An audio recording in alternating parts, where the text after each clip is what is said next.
Hi, I'd like to say this.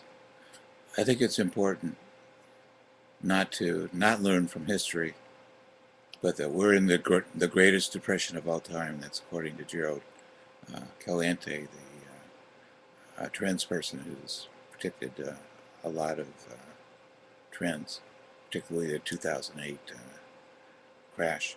So I think it's very important that not to throw out history, but to realize that we're in unchartered waters, and that, as Max Kaiser keeps saying, it's not so much the price of gold and silver, but the value of the dollar that matters. I mean, some of the prices of uh, commodities, including gold and silver, are due to supply and demand. But overwhelmingly, because there's so much off balance, a lot of it has to be due to too many dollars. And I just read this morning that Microsoft is going off the dollar in Russia and going on the ruble. So I think it's important to realize that this is not a recession. It's not a 1930s style depression.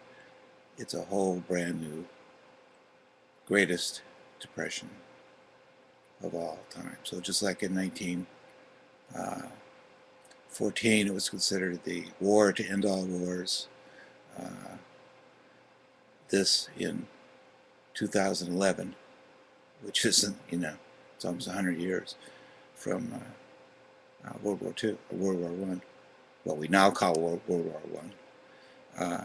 This is, the greatest depression of all time. And the fundamentals are totally lacking, especially in the United States. So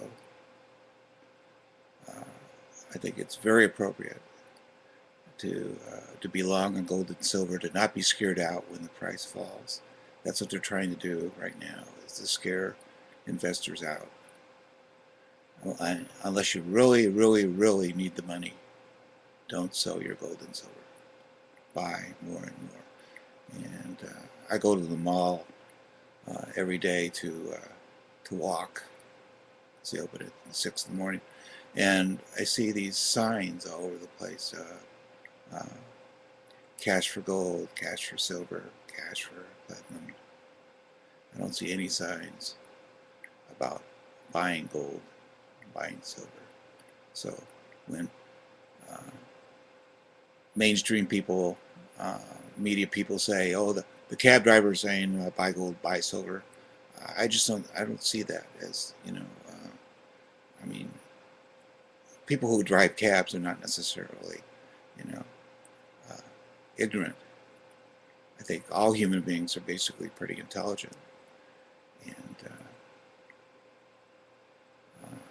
maybe these cab drivers are listening and are down in, the financial district a lot. But at any rate, buy gold, buy silver, and please pass the message on. We've just got to have fewer children. I know the population situation looks terrible, but we can do something about it right away by having less children. And it's got to be a worldwide thing. I know it's tempting to have lots of children and think, well, they will take care of me in my old age. But the way things are going, they aren't going to be in a position to take care of themselves, much less their parents in their old age. So buy gold, buy silver, have fewer children. Thank you.